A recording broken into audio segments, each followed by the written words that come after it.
Day 15. CareerBoost initiative by the Instruct Pathways Youth Foundation continues with the lecture on cybersecurity by Mr. Daniel, while we had two expert speakers share insights on their respective topics on SDGs. The sessions were anchored by our moderator, Akin Success. Now, let's dive into the lectures.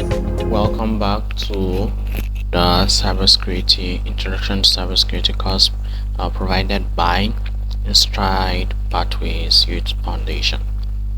Now I'm Daniel Inwa, your host for this course, and I go by PJG.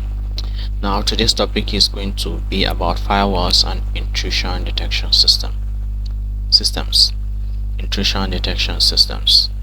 Now let's move. The objective for today is to introduce you to the concept of firewalls, to introduce you to the intrusion detection systems, plus a bit of intrusion prevention systems, to explain how they help protect networks and individual devices from external attacks.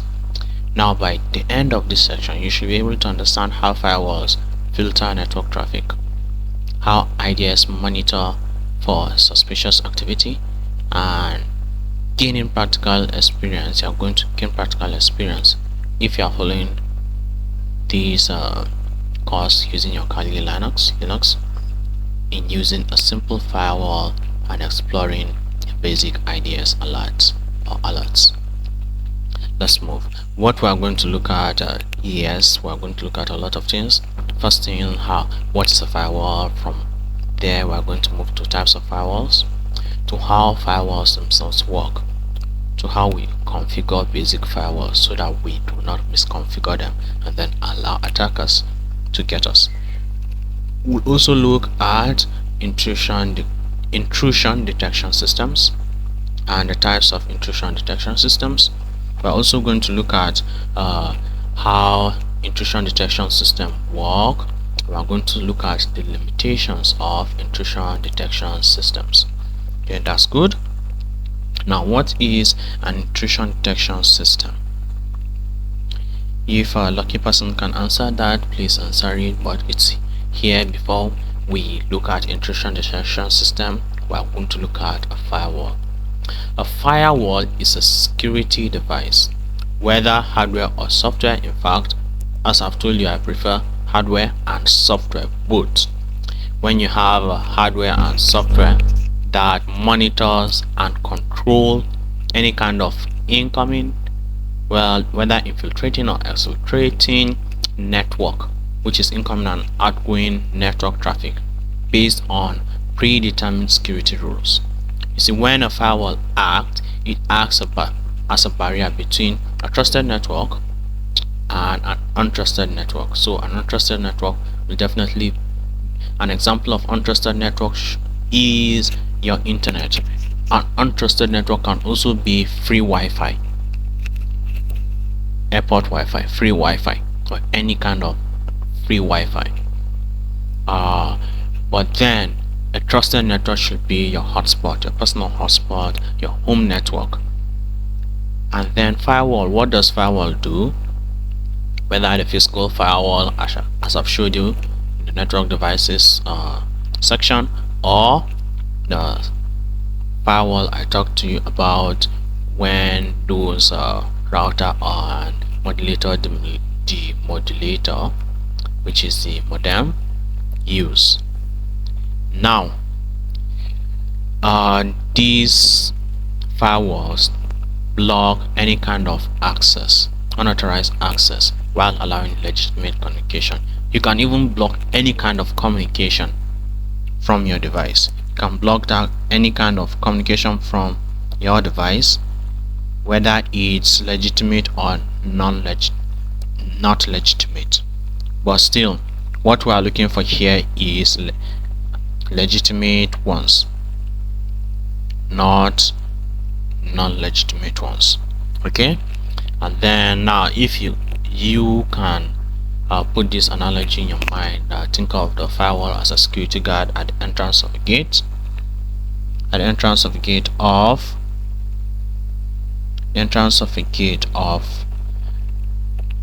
a building, of an office building, of a home building. Then this person This firewall, it checks the identity of the people through data packets who are entering and leaving, and it will only allow those who meet certain criteria to enter or to leave the building. That is what it is. That is what a firewall is in a nutshell. I do hope we understand that. Now this is how a network, well, this is how basically firewall works. The first one there is a network firewall. From your internet you have your router. It's using an edge router here as an example, but then the router, between the router and your internal network, there is something called what? A network firewall. A network firewall is a type of firewall. It sits in line so that they can block traffic. It can block traffic necessarily. Now, intrusion detection system, it necessarily must not, the old IDS did not or will not block traffic, or did not block traffic, but it is only a sensor. You know how sensors work. If anyone trips the sensor will cry and give an alert system. And that's how the intrusion is. An alarm. It's basically an alarm. That's what an intrusion detection system is. So they usually observe but don't block traffic. That's a basic IDS. But these days IDS do not come themselves. They are hybrid. Some of them will be IDPS, intrusion detection and prevention systems, right? And you can see the structure here, from the internet to the router modem to the network tap, where in which the intrusion detection system is tapping. And looking at the network, the intrusion detection system is also communicating or have communication with the security analyst, while the network now goes, the packet goes to the network, your internal network. All right.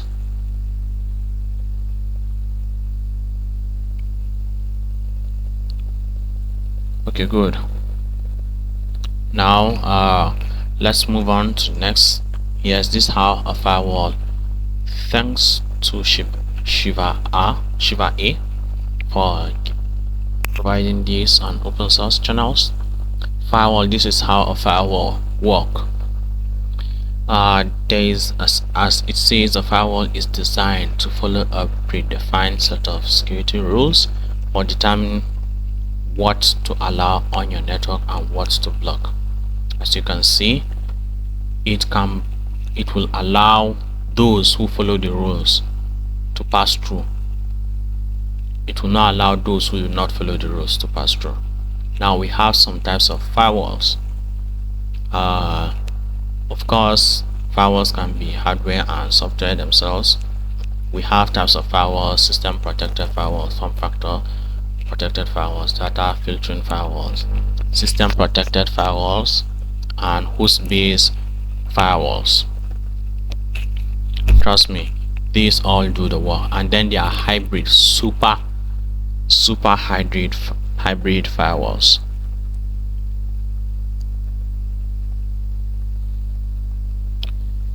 Okay, we have the types of firewalls here written. We have network firewalls, host based firewalls. We also have hardware firewalls, software firewalls. Now all these in all work hand in hand or separately. Now network firewalls are installed on network's gateway so that it will filter the traffic between networks. These are typically used in large organizations, in just organizations in general. Does not have to be large organizations. Host-based firewalls are installed on individual devices. They are installed on individual devices.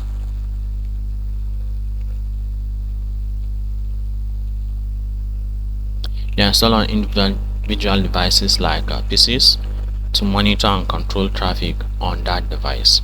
That is a host-based firewall. The next type of firewall we're going to look at is hardware firewalls. Hardware firewalls are physical devices that, well, I have explained this when we were looking at the network devices. They are physical devices that sit between the network and the internet to filter the traffic. And we have software firewalls, of course. Even the hardware firewalls also have software firewalls in them, but they also have a physical firewall. So it's complicated but simple. Also complicated. It's simple and it's complicated, but it's quite straightforward here. These are applications, of course, that are installed on any kind of device, whether Windows Firewall or UFW on Linux, to provide protection of any form. Now, a question for you students: have you ever seen a firewall notification on your computer or phone, like the old Avast that will make that sound, ting ting ting? You have a notification. Ting ting ting, you have a notification. That ting ting ting notification or warning, have you ever? It might not be like that, but these days they are silent. If you put D&D, do not disturb on your computer or your phone, they will not disturb you. So have you ever seen a firewall notification on your computer or phones, such as warnings about unknown apps trying to access the network? Have you? Please put your comments on down there. How do firewalls work? Now, firewalls work in some ways. They work through packet filtering. They inspect each packet of data entering or leaving the network to see if it meets a certain criteria. Note that the last time we were looking at packet filtering, we were not able to do it, but we'll be able to do that today. Packet filtering on a network through Wireshark, or leaving the network to see if it meets a certain criteria at all: IP address, port number, and then it will decide whether to allow it or to block it based on the rules. Now, stateful inspection. For modern firewalls who keep track of the state of active connections and use this information to make filtering decisions, they kind of keep any kind of active connection, and then they use this information to make filtering decision. Let us say it depends on the behavior of the application, the behavior of the packet, the behavior of the network, the specific port or the specific connection that it has. If the behavior is wacky, not just wacky, if the behavior is suspicious, then they are going to filter it. If it's not suspicious, then they are not going to filter it. But that's how it works. That's why I say sometimes they are all together, some are not all together. Now, proxy services work as intermediaries, making a request on behalf of the user and filtering traffic at the application layer. Now, the application layer is talking about the application layer of the OC model. I've seen this before. Now, for an example, when you try to access a website, the firewall will check the website IP address and the type of data being sent. If the website is on a block list or blacklist, or the data seems malicious or suspicious, the firewall will block the request. A question for you before we get to configuring basic firewalls: have you ever, as a person, seen this happen? This example: have you ever tried to enter a website and it will either blink, it will not, you just click enter, after some time it will not even bring out any result, but it will give you a notification either from your antivirus or from the firewall on your browser or the firewall on your system. firewall on your antivirus. So have you ever seen something like that? Please put that on the comment section, and to see whether you have even experienced this kind of issues, or this kind of blacklisting also. Well, I have. Yes, I have. There are some site, some are even legitimate site, but then they are infected with virus, so my antivirus will put it on a blacklist. No. Some, it's not just because of maybe they are known for viruses, but because my own antivirus has already scanned it and it has seen a specific virus that it has recognized, then it will say no go. No, it will ban it at all. It will ban it even if you disable the antivirus and try to enter that website. No, it won't. It has already registered it as blocked, and it has informed your browser block it. So it's already blocked and it's blocked. You have to go through complex process to unblock it. Also, sometimes when a website loses its certificate or has not been renewed, the certificate has not been renewed, or it might block it, or it might warn you that this is a fraudulent site, when in fact it's a legitimate site, but then because of not taking care of that particular site, the owner was a bit negligent. Now, how do you configure a firewall? For your Windows firewall, you go to control panel, go to system and security, go to your Windows Defender firewall. That's how you do that. Or you type on the search button advanced Windows firewall and run it using run it as administrator, and that's how you will be able to access your Windows, your basic firewall. Now, for configuring basic firewalls on Linux, which is the uncomplicated the UFW uncomplicated firewall, the basic commands are sudo UFW status, sudo UFW enable, sudo UFW deny 80, which is to deny port 80 HTTP traffic, sudo UFW allow 22 to allow port 22, right? We're going to look at this when we are going to look at this when we are doing our practicals, right? Okay, good. Now we are going to look at IDS. What is IDS? IDS is a monitoring system that analyzes any kind of network traffic for any suspicious activity, and it sends the alert if any potential threat is detected. Now, there's difference between IDS and firewall. IDS and firewall is different. You can differentiate between them. As you can see here, one difference is that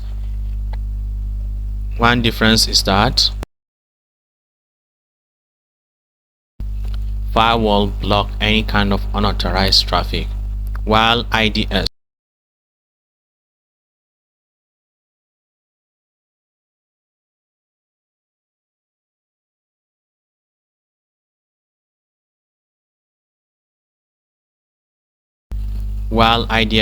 monitors network traffic. Apologies for that cut.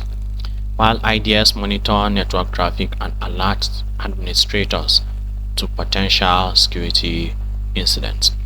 Firewall will block the unauthorized traffic, while IDS will monitor. A basic IDS will monitor the network traffic, and it will alert, to not necessarily block it, but well, that's in practicality, or that's in saying. right? You see there is difference between IDS, and from the difference here we can see that one is for blocking and the other is just for monitoring. Right, good. Let's move to the next part. If a firewall is a security, of course we have seen this before. Guard, blocking unwanted visitors. IDS is a security camera monitoring the area and alerting you if it detects anything, or if it detects anything suspicious. Now we have types of IDS. We have network based IDS. We have host based IDS.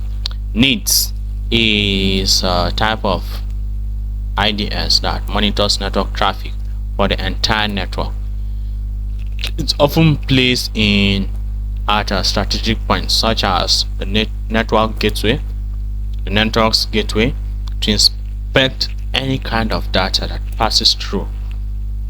Now for the host-based IDS, which is HIDS, it monitors traffic on an individual device, analyzing system files, logs, and incoming and outgoing connections on that device. An example is a Snort IDS. It's an open source NIDS that can detect various types of network attacks such as port scans, buffer flows, and more. We also have a signature-based detection IDS. It identifies known threats by using a database of collected signatures or patterns that behave as virus and malwares and any kind of attacks. We also have anomaly-based detection, which is another IDS or another function, another mode of IDS. It detects through anomaly. It uses machine learning to detect deviation from normal network behavior. Anything that is not normal, in quotes normal, then it will flag it for any unusual activity as potential threats.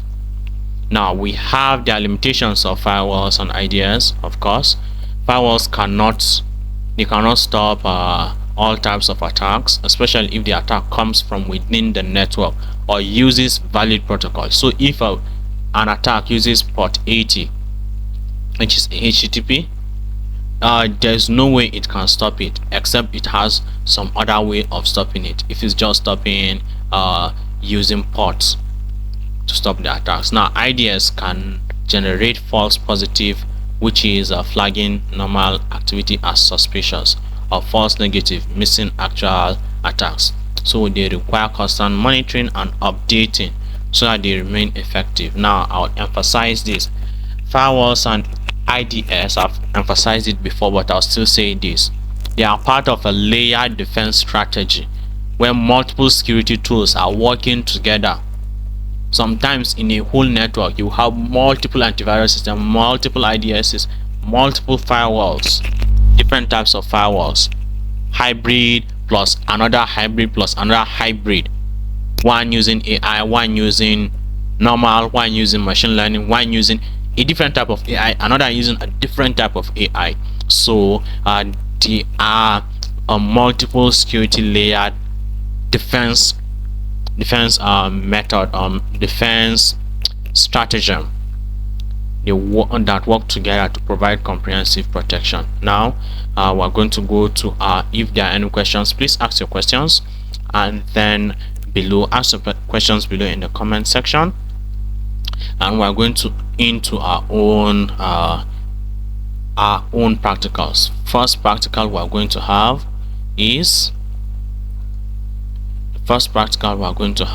today is not just the Kali we're going to deal with. Okay, all right, this is the first time I'm seeing this. Not just the Kali, we're going to deal with creating rules, creating inbound rules and outbound rules for applications, creating rules for connections, creating rules for yes, apart from, okay, we're going to start with using UFW for the UFW for Kali Linux. First things first, you click your terminal.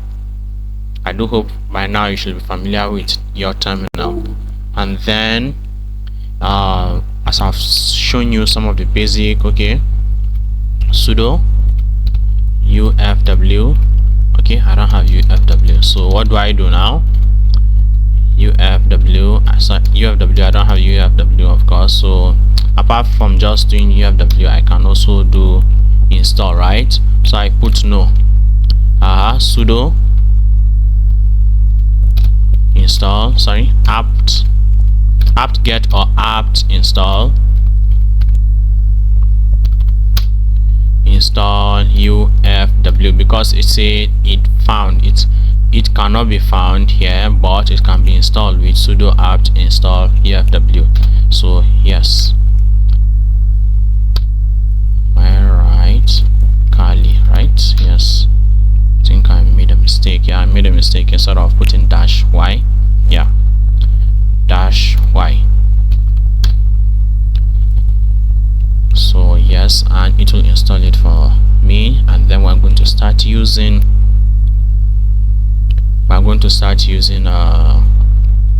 the file UFW, the firewall of UFW. Okay, good. While it's installing, we're going to go back to our own advanced. We're going to deal with our own advanced Windows firewall. Okay, good. This is advanced Windows firewall. Just note, I'm going to show you Avast firewall. I'm also going to show you this. Good. It's up. Yes, this is the advanced Windows Defender firewall with advanced security. Now these are all the Windows firewall, the profiles. Now first things first, we'll go into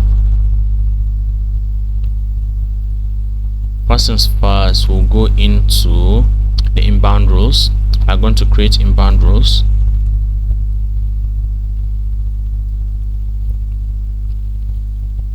I'm going to create inbound rules and outbound rules. Okay, it will take some time to load to show, because it's getting the rules from the security. And yeah, looks like our own installation have finished, and okay, it's still not done. So we're going to go, okay, this is still alright. Since it's not showing any rule, we're going to create a new rule.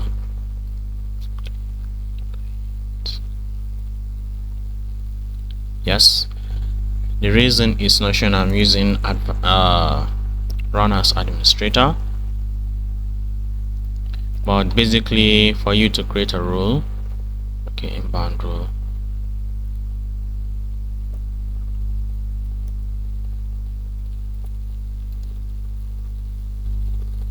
to create any rule, you can just click the new rule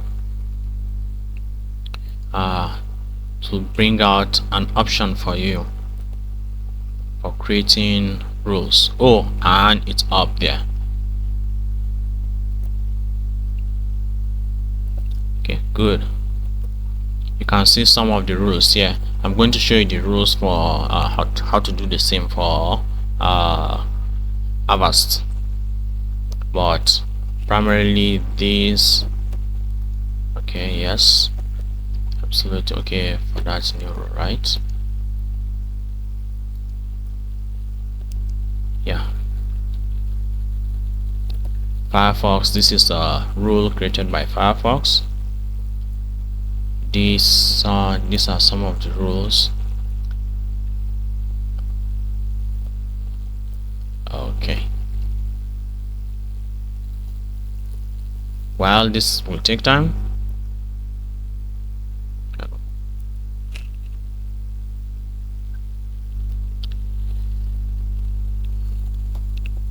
Apologies for this. While this will take time, let's go back to some of the things we were doing before we open this. Okay, we are back on the Kali Linux, and yes, we are back on the Kali Linux, and we are going to continue. All right, it has done everything. So sudo ufw. What was the command? That status, right? Status sudo ufw inactive, right? So now sudo ufw enable, right? Enable command mistake, or not command mistake. Now you enable it. It's enable, the firewall is active and enable on system startup. So anytime it starts this, the Kali Linux, it will run the UFW. Now we can deny what? Let me deny 80. No, I'll deny 80, right? Which is the block all HTTP traffic. But first, before I deny HTTP traffic, let's open our own Firefox and look at the traffic, and run our own Firefox. After running the Firefox, we're also going to, after running a HTTP request, we're also going to deny port 80, which deals with HTTP. Oh, pardon me, HTTPS, HTTP. Yeah, they are different. There are different ports.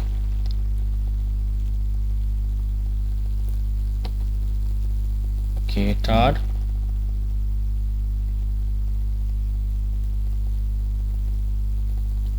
Right, and it's taking time, which we don't have.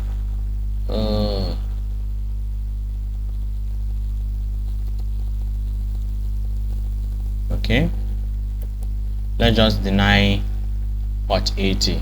If we deny port 80, it's not going to any kind of, so we deny port 80, right? We allow, okay, I'm going to deny HTTPS 443. Rule added. You see, rule has been added, right? Now you allow, oopsie daisy, you do what? You allow port 80, port 80. Rule has been updated. Now you deny port 443. If I deny port 443, trust me, I'm not going to get anything that has to do with HTTPS. Alright, let's look at the exploit DB in the first place. Exploit DB. Exploit DB is the exploit database where you can find CVEs, which is critical vulnerability exploits. Now, will it work? It might work. Yes, it might work. It might work, but it's trying to find or use other either it works now or it did not work because we opened Firefox before that. But still, you can block the traffic. You can deny the traffic, HTTPS. Now I'm going to allow this HTTPS to work. Allow. Okay, that's basically how to do it. Now you can also stop any of ports that that you don't know now. Okay, all right, let's open our Wireshark.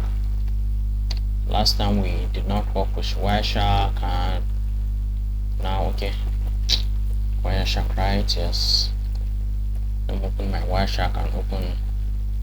I've done a bit of hands-on activity here.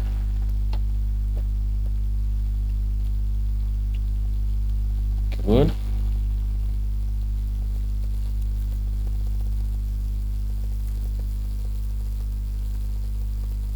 Wireshark. It's here under sniffing and spoofing. Alright. You can also use TCP dump. TCP dump is well quite reasonable to use. Apart, before we get to Wireshark, let's check our friend. Alright, there we go. Now this is creating new rule, and now I want to create for a program. Alright, I can create this rule for the program. I can create a rule for the program, and I can also create for the port. Same way we did using that UFW. By using the same method, but different application to do the same for using Windows. Advanced security for Windows firewall, Windows Defender firewall. Now you can add for the all programs or specific program. Okay, you can put for all programs. Now what will be the action? The action will be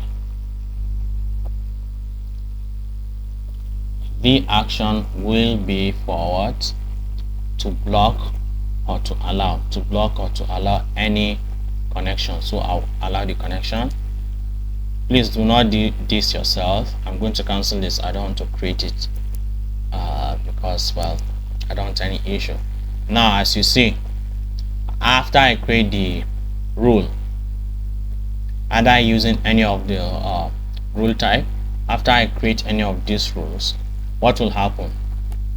The thing that will happen here is that it will show here as it has been created. So what you see is the profile type is private and public. Is it enabled? Yes. The action is to allow. Is there any that is to block? I'm looking.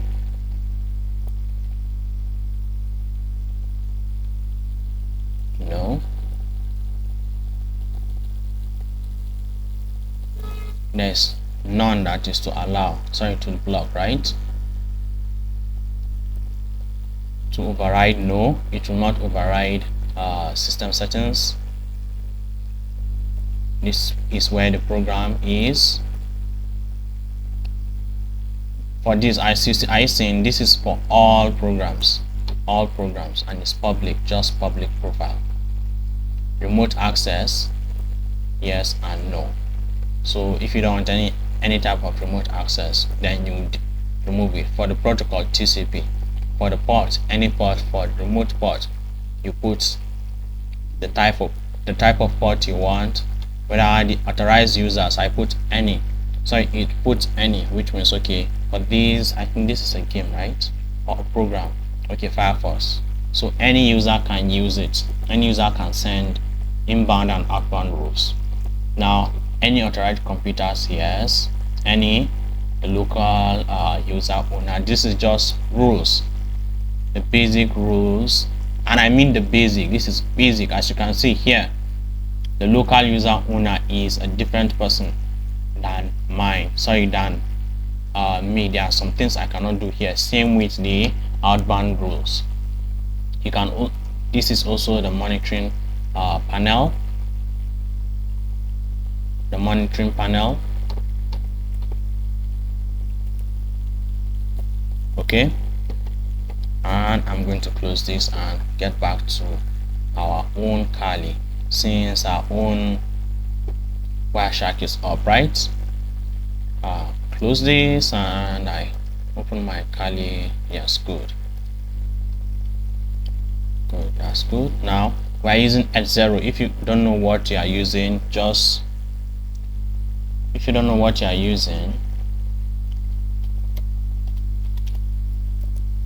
Firefox google.com, right? Good. If you don't know what you are using, you do what? You will look for ifconfig, right? Now I'm capturing for H0.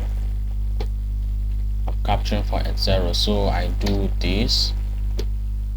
It's going to start coming up with the ARP which I don't want. Yes, of course, as no data was captured. When it opens the application, the Firefox, we are going to open this together, right? Good. It's taking it and I'm picking it. It's picking some connections, some packets.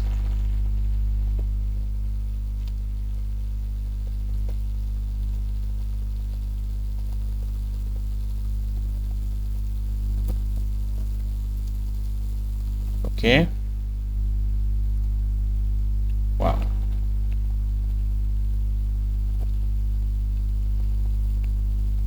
It's a bit late for this.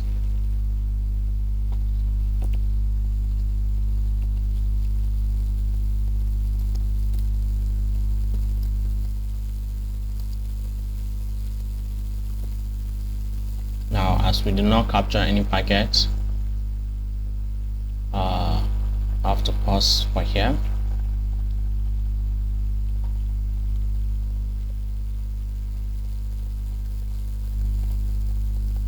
Okay, good. It's getting some signals.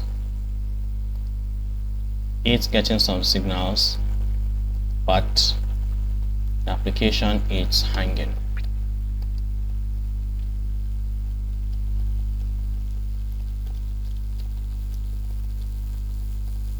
Right. Okay, good. Though note that if you are using multiple, you are using some multiple applications that has to do with security, there are some rules that might overlap. So be careful of your own configuration. I said this before earlier. Be careful of your own configurations. It might come back to bite you. Okay.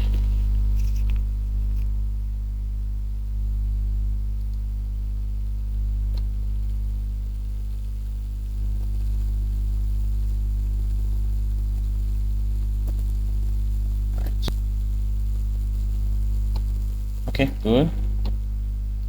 Now what you do is to capture. It's not getting anything right now because, well, if you don't want to do this, you can just double click this. Okay, I'm going to reset this and start it again. All right, it's not capturing. It was not capturing anything before, but now it is capturing. So it's getting, these are the packets, right? Good, it's done. Let me stop the capturing of the packets. Good, I'm done. So first things first, let's analyze this. Let me increase this for you folks. Now let's analyze this, some of these. Okay, now TCP right now. Okay, 216.58.223.234. that's definitely not me. Probably yes, definitely from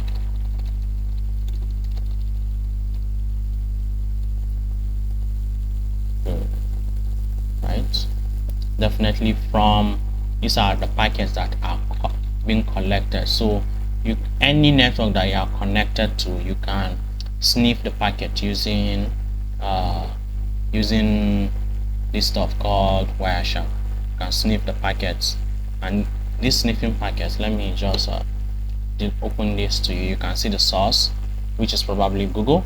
It's pinging me back. It's giving me an ACK. As you can see, we talked about seeing an ACK, right? It's giving an acknowledge symbol, sorry, sign.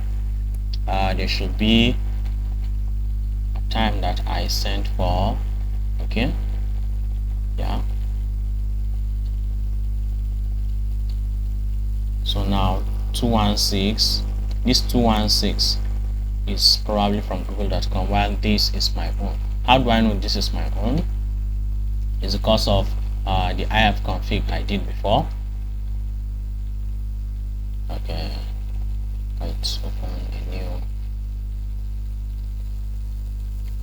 It's from the ifconfig I did before.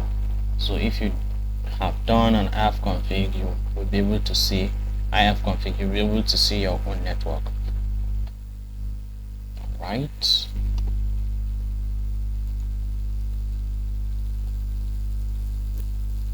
You'll be able to see your own network. Now that network it's working on. Okay, ifconfig. You will see S0, right? Using S0, what is it?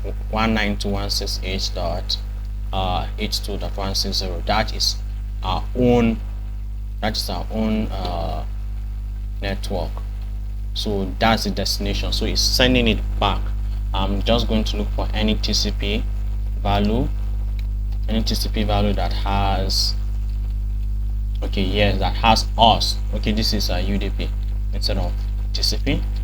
Okay, I cut short the communicate. Did I? Yes. TCP. Okay, see it here now. This is app and this is app 2. But still, both of us were just communicating with each other, bouncing the ball back and forth. Alright. And I'm going to close this. I'm going to close this without saving. That's good. And I'm going to put exit. And I use this exit, which will not work, probably not work, or I just exit this and then you see this magically disappears. Right, good. It disappeared and I exited. All right, thank you for attending to this class. Thank you for attending this class. See you in the next class. But before I leave you, we still have a bit of time. I'm going to ask you some questions. You can use, as I've told you before, you can use Snort, you can use Suricata. Oh, I did not mention Suricata, but I mentioned Snort. I definitely mentioned Snort as an IDS. I've given you the now how. Okay, give me some of you now in the comment who are commenting. Give me some examples of how you set up a basic rule, firewall rule on using UFW on Linux. And others, give me how will you others now for everyone here, how will. Hello everyone, my name is Vivian Madwekwe. I'll be taking you through a very insightful topic on how 3 sustainable development goals connect and how young minds can take ownership and drive sustainable goals as well. So in recognition of InStribe Pathway Youth Foundation, I want to say a very big thank you for the opportunity to share the wealth of experience I have. So now 3 goals that we are looking at is SDG 3, good health and well-being.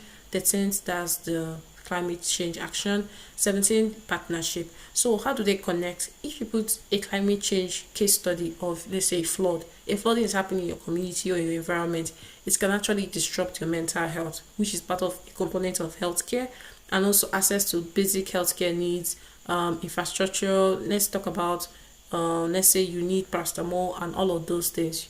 You're actually limited. Now, how do you solve those problems? You're talking about leveraging SDG 17, which is partnership. You can partner with organizations that have those resources that you're looking out for. Now, we are not limiting young minds because we're talking about how young minds can be part of these important goals. Now, it is important because it gives you a new perspective. Now, young minds have been limited because they say yes, youth are the future generation, but they're always limited in carrying out sustainable development goals in their communities. They feel, oh, you are not young, you're not knowledgeable enough, you need to grow, you need to wait until you're a doctor. But once we get to a doctor stage, we're all tired, right? Or once we get to our career goals, we're all tired because we are being burdened with other important things. But when we are being introduced young, catch them young, you get to understand things differently. You get to know how to use technology, drive innovative ideas, because innovative ideas are very important in doing things differently. That's thinking out of the box. Now it gives you a sense of purpose and identity. You can even see social problems that are connected with sustainable development goals and take them as, oh, this is the one I feel I could solve. I actually know that I actually have the interest of solving climate change, or okay, I can solve problems around good health and well-being.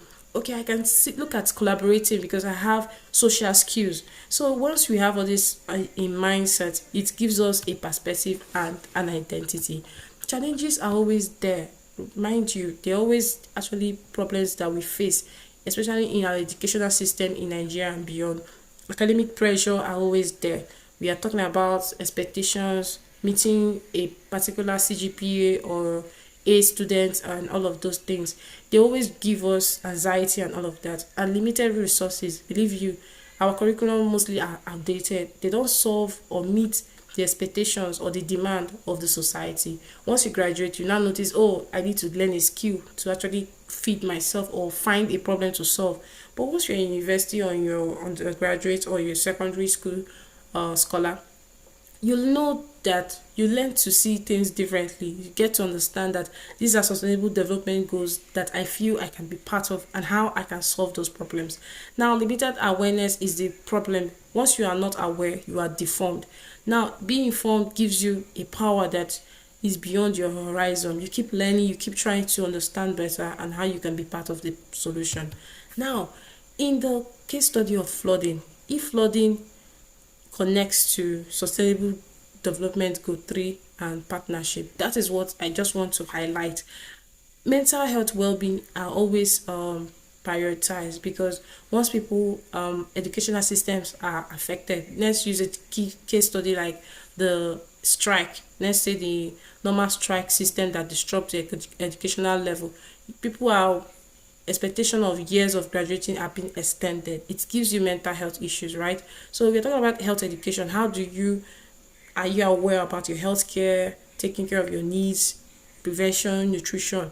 If there's a flood in your community, let's say Imo State or Bielsa, your environment is being flooded. You need to know how to learn health education tips to solve healthcare needs within your environment, especially community health. Once someone is exposed, every other persons are actually sustained, like they are exposed to those diseases.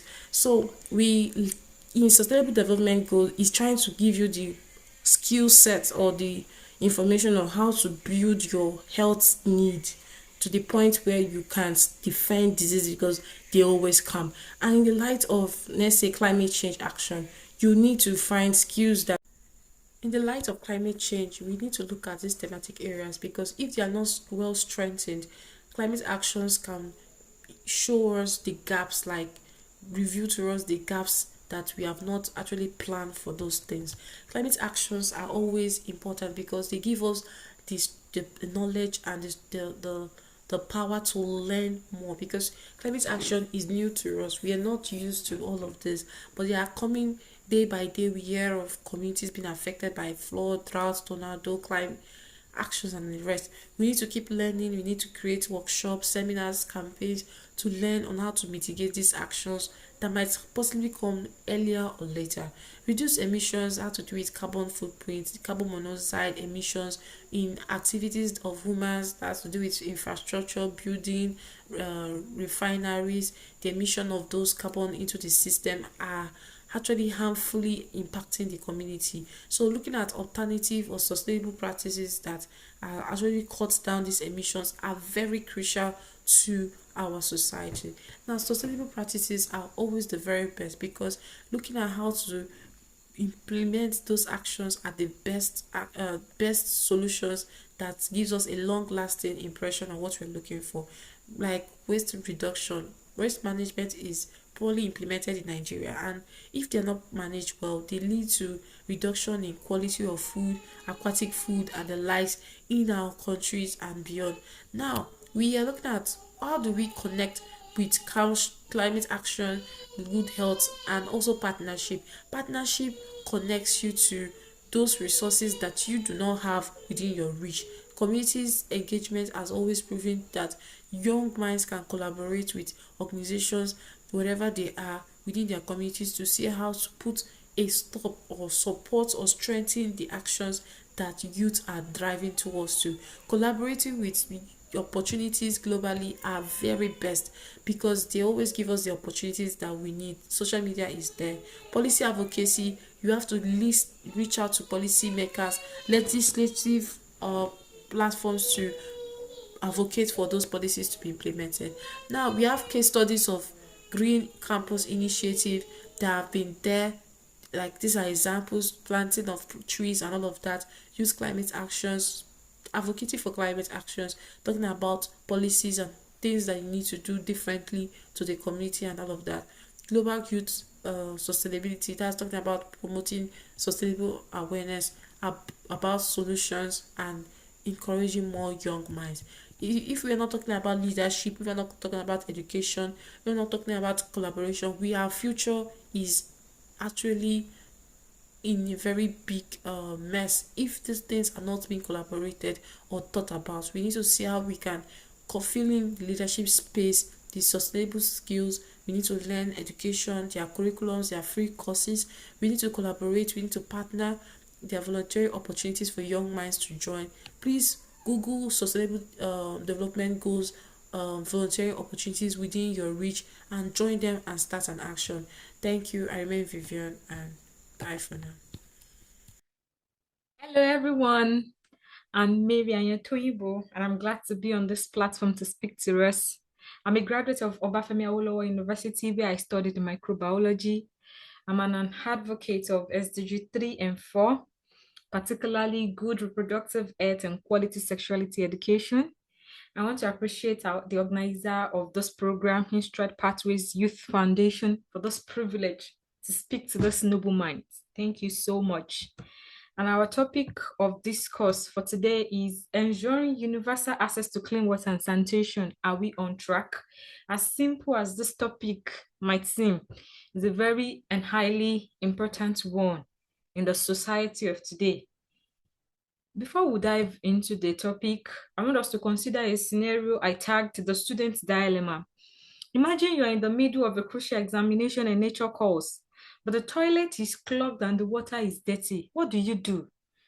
Do you leave the exam in search of another toilet and risk failing the test? Or do you hold it in and risk a health disaster? This is actually to show us the importance of water, clean water, and sanitation in our society today. Look at the lady on the screen. She was so scared. So this to show to us that clean water and sanitation is really important. We are going to discuss the topic under this outline: understanding clean water and sanitation, current state of accessibility of clean water and sanitation, how to ensure future access, Nigeria's journey to save water and sanitation for all, call to action, and finally the conclusion. Understanding clean water and sanitation. Accessible clean water, sanitation, and hygiene are not just crucial to human health, but they are key to our very existence. Before we understand something, we have to rightly clarify what that thing is. And that is leading us to the question, what is clean water? Clean water is safe and drinkable water that is free from contaminants, otherwise known as potable water. You will see in this place, I didn't say clean water is transparent water or odorless water. Clean water is more than that. And clean water has to meet certain standards, like physical characteristics, like it must be clear, it must be odorless, it must be tasteless. It must be free from harmful bacteria, viruses, and parasites, like you can see on the screen. Clean and accessible water is pivotal part of living, and there is sufficient amount of fresh water on the planet to achieve this. In God's wisdom, at creation, he has placed us in sufficient amount of fresh water on the planet to achieve this our need for clean and accessible water. Let's move to sanitation. What is sanitation? Sanitation is the provision of facilities and services for the safe management of solid, human, and animal waste. There are several facilities to enhance this and to achieve this. We have the latrine, for the management of human excreta, we have the toilet, and we have the incinerator for the management of solid waste and others. And these our sanitation facilities, they must be physically accessible to everyone. They must be positioned in a place where everyone can easily get to. They must be affordable. Yes, it's something we can all afford. They must be safe and secure. They must be well maintained, like the other lady that was scared in that student dilemma screen. Accessible sanitation facilities must be well maintained. It must be equitable. That is something that is open to everyone. It must be inclusive. Something that is open to everyone. We can have the male section of the toilet, we can have the female section, but it should be something that is open to everyone and inclusive. Importance of clean water and sanitation. The importance of clean water and sanitation cannot be overstated, but their significance is fully appreciated when they are accessible to all. We can only appreciate the significance of this clean water and sanitation when they are accessible to every one of us. You know, there's a saying that over familiarity breeds contempt. Because we are too familiar with water, we don't know, we don't rightly place its importance. But when we understand its importance, that's where we can start any meaningful thing about assessing it. The benefits of clean water and sanitation include improved health and hygiene, increased economic productivity, enhanced food security, reduced child mortality, empowerment of girls and women and girls, protection of the environment, support for education and economic development. Because of my audience, let me dwell much on this point 7. Support for education and economic development. Imagine you are coming from an unkempt home. Imagine you are drinking unsafe water, you are drinking dirty water. You won't be mentally fit for education. You won't be mentally fit to receive and learn because such a person will be sick. So clean water and sanitation gives us a strong support for education and economic development. There are some challenges of not having access to clean water and sanitation. We have the health challenge, and that is well known to everyone. Anyone that is in an unkempt environment and drinking unclean water is prone to waterborne diseases like cholera, diarrhea, typhoid. We can also see the recent cholera outbreak in Lagos. And what's the cause? Lack of access to clean water and sanitation. We have economic challenges. We have reduced productivity and increased healthcare costs. We have social challenges. We have increased vulnerability and exploitation of women and girls. Because of lack of access to clean water and sanitation, many of our women, many of our guests, they could not properly take care of their they could not properly take care of themselves during menstruation. Their menstrual health is derailing, and that leads to their vulnerability. They are vulnerable to several diseases because of that. We have the environmental challenges, water pollution and contamination. We have the educational challenges, like I said in the importance. There will be reduced school attendance and performance if you are sick as a result of taking dirty water and living in an unkempt environment. Then, what is the current state of things? What is the current state of accessibility of clean water and sanitation? The current state of accessibility of sanitation and clean water is a pressing global issue, with billions of people lacking access to safely managed drinking water and sanitation services. In 2019, 80 million people had no access to improved sanitation facilities in Nigeria. You'll be surprised to hear this, but sincerely, those statistics, they are true. Many people, they lack access to improved sanitation facilities. And you can bear this witness in your environment, in your school, in your community. How many of you in your school, how many of you do you have well situated incinerator where your solid waste are being burned? You just see all this refuse lying up and down, causing nuisance on the ground. Inadequate access to safe water, sanitation, and hygiene services causes millions of deaths each year. With diarrhea diseases being a leading cause of death among children under the age of 5. When you get to hospitals now, when you check the leading cause of death among children, you will see they are as a result of pathogens that are being caused, that are being transferred, that are as a result of diseases emanating from dirty and unclean environments. Barriers to accessibility of clean water and sanitation. There are several barriers why we are unable to access clean water and sanitation. And the first barrier is access issue. The first one is access issue, and that will be considering the infrastructure. Many of our communities, many of our society, they lack the infrastructure to bring out water from the ground to the surface, or sometimes even to bring water from river to purify it and make it fit for consumption. Another one is economic factors. Many cannot bear the costs that are associated with building and maintaining water and sanitation systems. We also have environmental factors that gives us that debar us from accessing clean water and sanitation. We have climate change, we have pollution, we have social and political factors. There are disparities in access between different communities and regions. Many people, because of politics, the game, and so on. Okay, this community will not give them this because they don't vote for us. It's only this community will give borehole to because they voted for us in the last election. Things should not be like that. And all these things are barring our access to clean water and sanitation. We've heard about the challenges, we've heard about the importance, we've heard about the barriers. Then how can we ensure future access? Because that is the cruise of our topic today. That's the cruise of our discussion today. How can we ensure future access? How can I do my part to ensure future access? How can you do your part as students to ensure future access to clean water? By implementing some of the strategies I've put here on the screen, you can see it on the screen, we can ensure universal access to clean water and sanitation to support women health, not only women health, to support economic development, not only economic development, but environmental sustainability. What can we do? We can upgrade and maintain water treatment plants, pipes, and sanitation system. We can safeguard water sources from pollution and contamination. Thank God some communities are already doing this. They are putting guards in place to stop people from dumping refuse, from dumping things into their water bodies. We also have some sustainable solutions in terms of technology, innovative technologies for water purification and efficient sanitation. We have policy and advocacy. Governments are putting down supportive policies and regulations to ensure this. We have the WASH program, we have the NAP program in Nigeria, and there are also global efforts, international initiatives and partnerships by organizations like UNICEF, WHO, and the rest.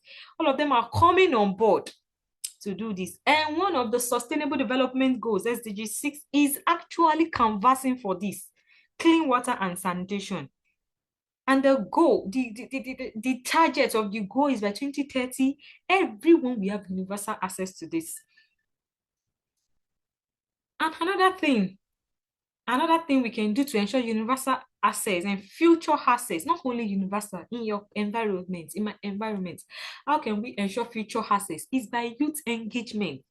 You as a youth, I as a youth, we should come on board, we should get involved, we should advocate for this change. Educational programs, you can just gather your friends, you can gather your classmates, all of you can do something as regards this.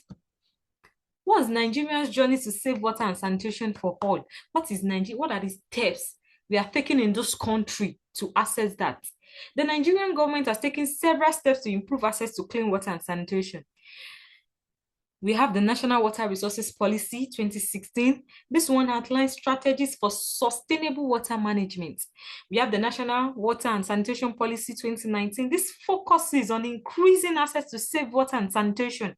And yes, this was put in place during the regime of our former President Muhammadu Buhari.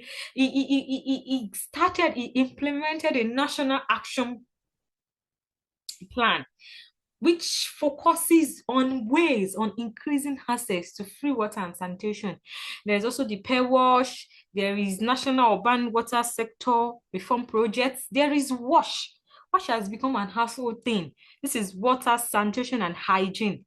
This is actually an emergency response plan to address water and sanitation needs. There are a lot of initiative and policy put on ground, and this is currently what Nigeria is navigating, what Nigeria is building on in ensuring universal access to water, clean water, and sanitation. We also have collaboration with international organizations. Nigeria is collaborating with organizations like UNICEF. You always hear it on the news. World Bank and USA to support water and sanitation initiative. Yes, Nigeria has done a lot, but there's still more to be done, because this thing is not just one man thing. It's a thing for every one of us, because we've seen the importance of water, clean water, and sanitation. It's just like the bedrock. It's just like a root in which we can trace. If it's not rightly put in place, we can trace every other challenges in the community. We can trace it to it. Then what can we do? We've seen the Nigerian government's efforts to ensuring that there is accessibility of clean water and sanitation in Nigeria. Then call to action. What are you going to do? What am I going to do to ensure that we are corroborating what Nigeria is doing? While progress has been made, more work is needed to achieve universal access to clean water and sanitation in Nigeria. And the first thing is every one of us must take personal action. There's this saying that says, change begin with me. And there's also this saying that says, if you want to go far, you go alone. But if you want to go further, you go in group. And because to ensure this clean water and sanitation, we want to go further. We are not going alone. We are going in groups. Individuals should come together, take simple steps to conserve water and promote sanitation. You are hearing this. You should not be the one that in your hostel you are wasting water. You should not be the one that in your hostel you are polluting the water source. You are creating a kind of uncleanliness around your water source. You should not be the one. Everyone should take this personal action. Everyone should take this personal initiative to ensure that there is clean water and there is clean sanitation in our environment. We also have community involvement. Students should participate in local or global initiatives. Like I said, international organizations like WHO, UNICEF, they have a lot of initiatives and they are looking for partners. You can just go to the website. I think one ended August 31st. There was one initiative, there was one partnership that ended that time. You can go search for more. You can write to them. I'm from this so community. They give preference to people from our communities, to people from this part of the world. I'm from so community, and I've noticed the challenge of my people. They lack access to clean water and sanitation. And I think this and this and this and this and this can be done to open the access to clean water and sanitation. Once you give a reasonable proposal and once you give reasonable things you want to do, they will support you. They will fund you. So there must be community involvement. Look at your neighbor. Look at this person. Look at the person sitting next to you as you are listening to this. You can form something. You can start an initiative. You can call it Operation Make the Campus Clean. Operation Keep You High Clean. Operation Keep Uni Osun Clean. Then every weekend you come together. It's going to be like a club. You come together, you discuss on how to do it, you take steps, you take practical steps. You go about the hostels. Maybe you are going to stay 8 to this week, you clean it, you set a standard, you tell them, okay, this is how we want to, this is what we want, this is how the hostel should be if you are going to maintain good hygiene. Then we just have to be involved. All ends should be on deck. And also advocacy, students should support policies and organizations working towards universal access. You've seen what Nigerian government is doing about it. Support the government. Support policies, support organizations, work with them, volunteer with them. This is the age of volunteering. Volunteer with international bodies. You might be thinking, oh, how will I know this? How will I access this? That's why we have the internet. All this information are accessible on the internet. Go there, browse it, and just, okay, how can I come on board? And if you're unable to get any international organization to volunteer with or anything, you can start something. Network with your group of friends. Start something. Give it a name. Give it a compelling name. A call, like a name in which people will hear and they know that, oh, these people they are serious with this thing and they are ready for action. Okay, Operation Make the Campus Clean. Operation. You can even do maybe a certain number of days campaign on sanitation. Post it on your social media. By that, you're also doing your part to ensure future access to clean water and sanitation. Then concluding this discussion on how to ensure future access to clean water and sanitation, We can only flush away poverty and disease with clean water and sanitation. The poverty ravaging our community, the disease everywhere, cholera outbreak in Lagos, every this and that, we can only flush it away with clean water and sanitation. And if this clean water and sanitation is not accessible, then how can we do it? That's the question we have to ask ourselves. That's why I have to do my part. That's why you have to do your part. And this thing is very simple. Start little, start small. Why are we on track? This is not just only for the government, it's for every one of us. Start little, start small. Form a group of people, reach out to people, reach out to your hostel management, reach out to your school management, reach out to your class teacher, reach out to your principal, and tell them this is what I want to do. This is the initiative I have in mind to make this our secondary school, to make it clean. So it starts with us. Change begins with us. And for additional reading, you can go to WHO and UNICEF websites and other public health establishments websites to read up. You read up about various initiatives they put in place, like WASH. WASH is now the also thing. Water, sanitation, and hygiene. The three are they work together. If you don't have clean water, if you lack access to water, there's no how you can maintain a very hygienic environment, and there's no how you can even maintain personal hygiene. So if you have question on this, if something is already spurring in you an initiative and any other thing, and you need help, you need clarification, you need guidance, you can reach out to me at anyodoing06@gmail.com. I will be so glad to discuss with you, answer your questions, clarify your doubts and everything. And I want to thank you for paying attention for those few minutes to listen to this discussion, this important and insightful discussion, a topic rather. Thank you so much. And I also want to appreciate the organizer, Stride Pathway, for giving me this privilege. Thank you so much.